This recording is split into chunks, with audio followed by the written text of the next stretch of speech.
কক্সবাজার শহরের বেশিরভাগ এলাকা থেকে পানি নেমে গেছে, তবে এখনো পানিবন্দী আশপাশের অন্তত ৮০টি গ্রামের মানুষ। এছাড়া পাহাড় ধসের শঙ্কা থাকায় ঝুঁকিপূর্ণ এলাকার বাসিন্দাদের সরে যেতে মাইকিং করছে প্রশাসন। এদিকে বৃষ্টি কমায় সৈকতে হাজারো পর্যটকের ঢল নামে। বুধবার থেকে টানা বৃষ্টিতে বাড়তে শুরু করে মাতামুহুরী, বাঘখালী ও নাফ নদীর পানি। বৃহস্পতিবার রাতে পানি ঢুকে লোকালয়ে তলিয়ে যায় কক্সবাজার শহরের ৬০% এলাকা এবং আশেপাশের প্রায় ১০০ গ্রাম। শুক্রবার রাতে বৃষ্টি কমে আসায় নামতে শুরু করে পানি, তবে এখনো পানিবন্দী লক্ষাধিক মানুষ। এছাড়া ফসলি জমি ও চিংড়ি ঘের ডুবে যাওয়ায় ক্ষতির সংখ্যায় স্থানীয়রা।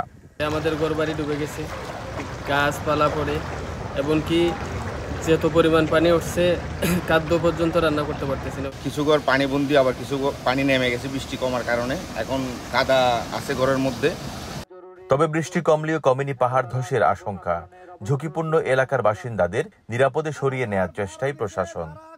বিভিন্ন ঝুঁকিপূর্ণ এলাকায়, বিভিন্ন প্লাবিত এলাকায় আমরা গিয়ে আমাদের যারা আশেপাশে আমাদের জনগণ যে বসতি আছে, আমরা তাদেরকে আমরা চাই তারা যাতে নিরাপদ আশ্রয়স্থানে সরে আসে। এদিকে শহরের পানি নামতে থাকায় স্বস্তিতে পর্যটকরা। বৃষ্টি উপভোগে সৈকতে ভিড় করছেন হাজারো পর্যটক। পরিবেশ এখন যা আছে মোটামুটি অনেক সুন্দর। এই পরিবেশ সবসময় পাওয়া যায় না, আমাদের অনেক ভাগ্য যে এই পরিবেশটা পেয়েছি। এর আগে শুক্রবার আলাদা দুটি স্থানে পাহাড় ধসে একই পরিবারের ৩ জন সহ ৬ জন মারা যায়। সাগরে ট্রলার ডুবে মৃত্যু হয় ২ জনের। এছাড়া স্রোতের টানে ভেসে যায় ১ জন। তৌফিকুল ইসলাম, ইন্ডিপেন্ডেন্ট নিউজ, কক্সবাজার। বৃষ্টি ও জলাবদ্ধতা নিয়ে আরও জানাতে কক্সবাজার থেকে এবার যোগ দিচ্ছেন সহকর্মী তৌফিকুল ইসলাম। তৌফিকুল, শুক্রবার রাতে বৃষ্টি কমার পরে তো পানি নামতে শুরু করেছে, এখনো কি পানিবন্দী মানুষ রয়েছেন কিনা? এলাকার সার্বিক পরিস্থিতি কেমন? হ্যাঁ, শুক্রবার থেকে আসলে পানি নামতে শুরু করলেও এখনো পর্যন্ত আমরা যে জায়গায় বিভিন্ন জায়গায় খবর নিয়েছি, তবে সকাল থেকে গুড়ি গুড়ি বৃষ্টি হয়েছে, এখন কিন্তু বৃষ্টি নেই। অনেকটা রোদ উঠবে এরকমই মনে হচ্ছে, তবে বিভিন্ন জায়গা থেকে পানি সরে গেছে। আমি এখন যে জায়গায় আছি সেই জায়গায়ও গত কয়েকদিন আগে প্রচুর পরিমাণ পানি ছিল, এবং আমার সামনে হয়তো ক্যামেরা অপারেশন দিলে দেখতে পারবেন, অথবা দেখাতে পারছি না সেটি।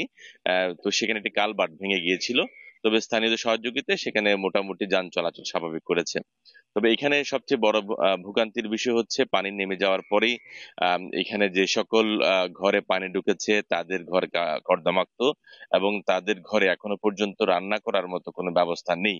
বেশিরভাগ হচ্ছে টেকনাফ এবং চকরিয়া এবং রামুরে কি অবস্থা। কক্সবাজার পৌরসভার ক্ষেত্রে যদি বলি, তাহলে কক্সবাজার পৌরসভার নাজিরাটেক এবং সমিতি পাড়া, সেখানেও বেশ পানি প্রবেশ করেছে।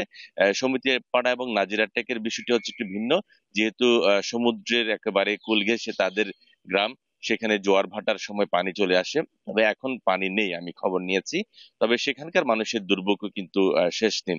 এই যেহেতু আপনি জানেন টানা ভারী বৃষ্টি এবং পাহাড়ি ঢলের কারণে মাতামুহুরী, বাঘখালী এবং নাফ নদীর পানি বিপদসীমার উপর দিয়ে প্রবাহিত হওয়ার কারণে সাধারণত পানি লোকালয়ে প্রবেশ করে।